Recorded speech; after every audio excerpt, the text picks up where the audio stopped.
Hi guys, I'm Hannah, and I wanted to follow up with another video on kind of like my story and what I've been through and like why I'm an atheist. But first, I want to share some reasons like why I want to share my story and put it out in the world, because it is a risk. It is a kind of a there are some potential negative consequences for me doing this. And so I want to tell you the reasons why this is worth it to me. And then I also just kind of want to say, like, I'm doing this, first of all, selfishly to heal myself and just kind of talk about stuff. But also because I think that there's a lot of bad ideas and bad thinking going on in the world, and it's causing a lot of damage in the world. And so I've been feeling like kind of the need to say something or do something, and I haven't really known what to do, how to get involved, how to like kind of be a voice to stop these bad things that are happening. So I thought, why not just like kind of start a YouTube channel and just kind of talk about stuff I've been through. Maybe it'll help someone somewhere. Maybe it'll, do something, at least for me. At least it'll be like me raising my voice. I don't know if this is going to go anywhere or not. But so I'm going to go ahead and get started. Like, I think this is going to end up being kind of a long video. So I'm going to go ahead and just kind of jump in. So the reasons why I want to tell my story, number one, to make sense of things in my own mind. I think that telling your story is incredibly healing, and it helps you create like neurological connections in your mind that help you kind of make sense of your life and your world and your experiences. And so that's a part of like why I want to do this for myself. I also want to connect with others who are similar and can be supportive of me. I want to make peace and move on from stuff that happened in the past, and a part of that is kind of like reprocessing the trauma that happened and processing my story and reconnecting to the world. To have something to point to when people ask about me. I want this to help others, hopefully, and to be an example of courage and free thought to my child. I am expecting a baby pretty soon, and so I want to share this with, kind of like leave a legacy, so to speak, for my child, and be an example for him or her. So just kind of, I want to do like kind of a glossary overview of like what happened throughout my life, and hopefully I can do that pretty fast. And then specifically get into the reasons why I left religion, why I left church. So before I jump into my story, I just want to preface this with just kind of like this statement that I recognize that psychologically memories change over time, and we may remember things differently, especially when it involves emotional and psychological trauma, abuse, and neglect. There is evidence that shows that our memories don't quite encode those really highly intense emotional experiences in the most accurate way, because of the way that the fight or flight system is working. And there's a whole lot like behind the psychology of trauma as to why memory can be flawed. So I'm not lying about this stuff, although it's possible that I remember things in a different way than they actually happened. That happens to everyone in some ways. Some people may draw different conclusions or forget certain details after a long period of time. And so that's just a glossary overview of how trauma affects memory. So jumping into my story, I was a Southern Baptist preacher's daughter, and we were pretty evangelical and fundamental. So when I say fundamental, I mean we were encouraged to take the Bible literally, word for word, and believe that it is the inerrant word of God. So there were no errors in the Bible. And so that's fundamental. And then evangelical, to me, the definition for evangelical, and in my experience, my personal way of thinking about it, is like wanting to proselytize to other people and save souls and bring people into the fold. We were highly encouraged to like proselytize to our friends at school, or go out and like spread God's message. I never did this, but we were encouraged to like give out tracts to people.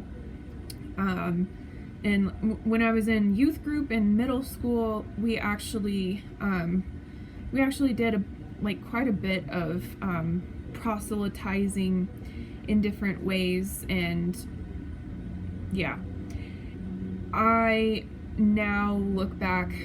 Oh, also, I went to a giant Billy Graham, revival at the Dallas Cowboys auditorium when I was like in 4th or 5th grade. If that gives you any idea of kind of like where my family stood on things. I was only allowed to listen to Christian music. We were taught a whole bunch of like stuff about God's rules for our life. Our family was taught that like Jesus is the umbrella, the man is the head of the family, and then the wife is below the man, and then all the children are under the umbrella and under the authority of that hierarchy. And so my family tried to stick to that, and there was a lot of sexism and bigotry and just things that didn't seem quite right that were taught to me growing up in church and growing up in this like Christian household. And now looking back, I see those things. They weren't like black and white, like, oh my gosh, my dad's being sexist, or oh my gosh, I'm being taught, racism. It wasn't overt like that. But there was like kind of group think and like a in-group versus out-group bias that was taught in the church as I was growing up. And the church that I grew up in like believed in a literal hell, and believed that all the people around us who weren't Southern Baptist Christian or some kind of like Protestant Christian who like ABC admit, believed, and confessed that Jesus was their Christ, was their Savior, and turned from their sins, they would actually go to hell when they died. And that mentality is very damaging in the way that it causes a person to see other people who are outside of the group. So it caused me to see people who were not like me as, people who were living in sin, people who were destined to go to hell. And it was really scary and sad to me because I felt for those people, and I wanted to, stop them from having that experience. But also I didn't want to be influenced by the world, so I really kept my distance from other people. And so that kind of like kept me isolated in this bubble of an indoctrination, where these ideas couldn't be challenged until much later in my life when I became an adult. So that's a whole lot of hoobla gobla. So my dad was a preacher's kid. We moved a lot. We moved around America a whole lot so that he could follow his calling. And so as I grew older, as my siblings grew older, my dad was getting into his career as a pastor, and there was obviously pastors don't make a lot of money, and so my parents had a lot of stress and financial issues, and my parents did not deal with their emotions in a very healthy way, especially my dad, but both of them. This caused harm to myself psychologically, and I believe it caused harm to my siblings as well. We don't really talk about this stuff in my family. It's kind of a taboo, like, what do you call it? Like a elephant in the room. To this day, it's not something that my family is open about, talking about, all the negative, painful, emotional abuse that we were put through.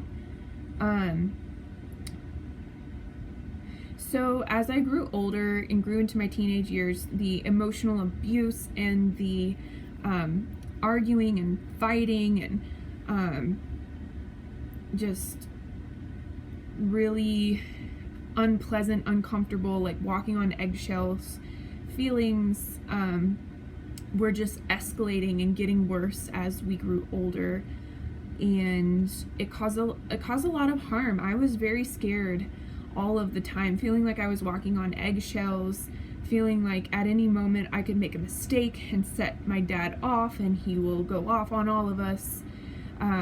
My dad would leave our family for days on end, and we never knew where he went when he got mad. And I remember they would argue in the middle of the night and yell at each other, and it was very scary for me. And I felt, because of the way that I was kind of brought up to believe, I felt guilty, like I wasn't a good enough daughter, like I wasn't doing enough to help the family, and that's why my parents couldn't stop arguing.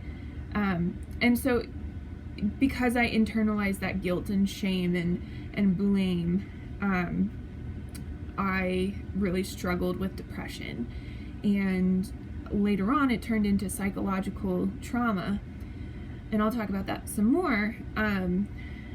But also those feelings were reinforced by the emotional abuse, where my dad quite often would gaslight us and make it look like it's our fault. He would blame us for eating too much food and say things like he couldn't afford to feed us, and that we eat too much, we're gluttonous, and that's a sin against God, and he would kind of quote the Bible at us and tell us how bad and spoiled we were as children, and he would just kind of go off in a rage and have a fit and say these things, and then he would kind of stonewall us after that for days. Sometimes he would leave, and then he would come back, and he occasionally he would give a glossary apology that was,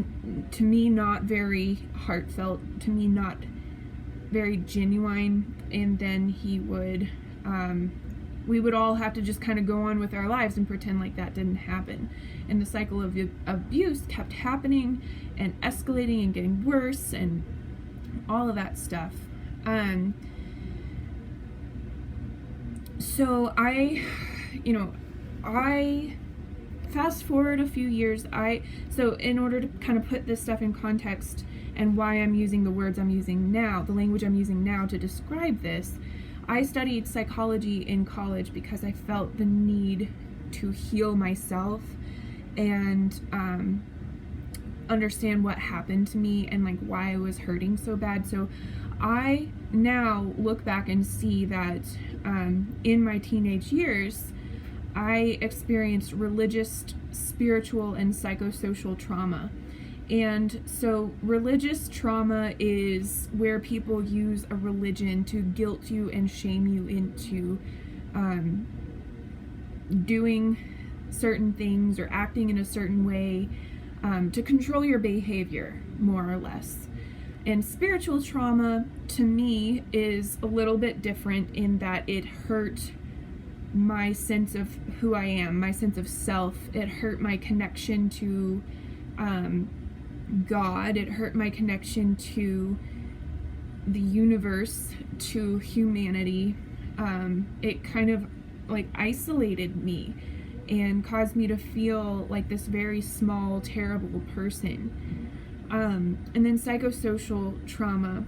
Psychological trauma is kind of in the same vein as spiritual trauma, the way that I describe spiritual trauma, as in it hurts your self-esteem, it hurts your sense of self, it causes you to withdraw and isolate from your life and avoid, being involved in activities you used to love to do, and leads to depression. And a lot of people are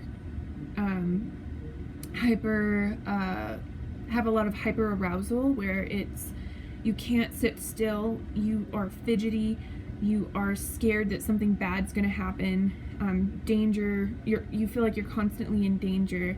That's how I felt emotionally. I felt like I was constantly in danger around my family. And social trauma, the way that I like to think of it is it damaged all of my relationships. I couldn't be safe enough to be who I was with other people.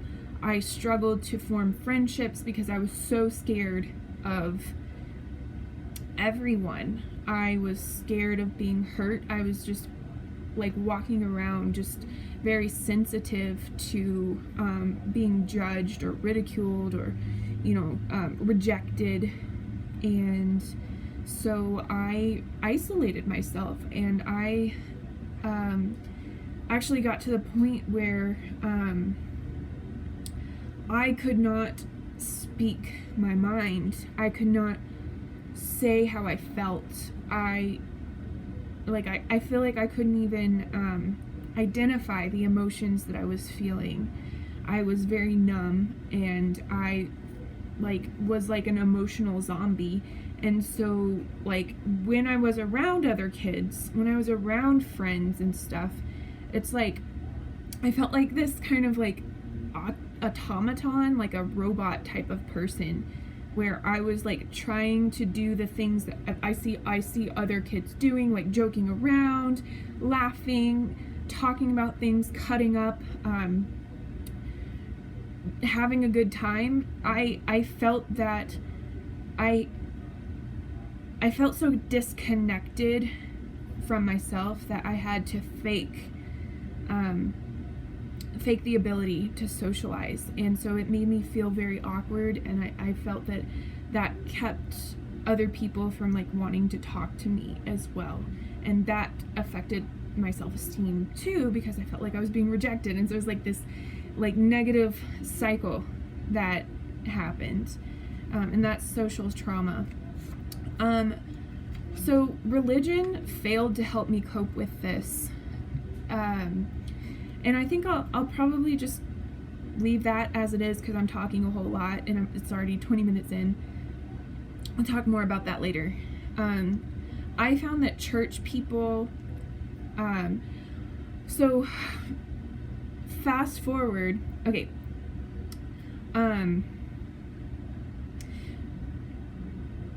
let me explain this in sequence. So when I was 16, my parents' fighting problem escalated to the point where something happened in front of church people between my mom and dad. They were arguing about something, and some church people saw this go down, and this led to my dad being dismissed from the church, and I was not there. I was actually in, like, we were living in Louisiana. I was in Virginia when my parents had this argument. And so we were living in a parsonage at the time. So when I came home, my parents sat me down and told me what had happened. They told me that we have 2 weeks to get out of the parsonage and like start over with a new life, basically. And so I had to leave the school that I was at. I had to start over at a new school in my senior year. I had to like give up my dogs. Like, my dad brought our 2 dogs to the pound because we couldn't keep them when we moved into a rental house in a different city. And for me, that was devastating. I loved my animals, and I still think about like what happened to them. It just felt like it was not right. Anyway, so like in that time, my family kind of crumbled psychologically, and we, like, the family unit just kind of split, fragmented emotionally. And after we moved and started over, I started at a new high school. It's actually where I started studying psychology and starting to put together the fact that I was experiencing depression and something wasn't right with me because I didn't feel like other people my age. I wasn't acting like other people my age. I didn't have the same life experience as other people my age. I didn't have friends like other people my age. And so I was trying to figure out why I felt so different, why I felt like such an outsider.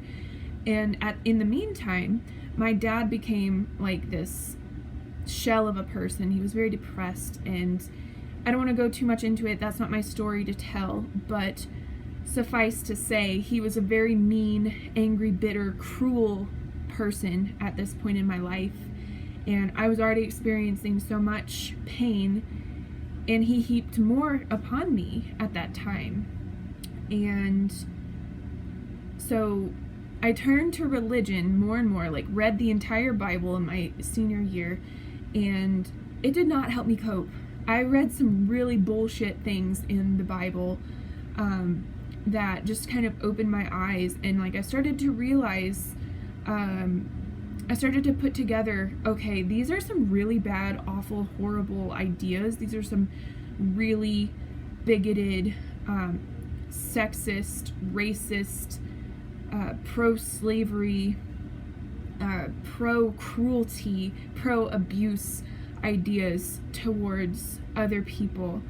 And these ideas put, men in a position of power and privilege over the people who are subjugated, women, children, slaves, people of other races, immigrants.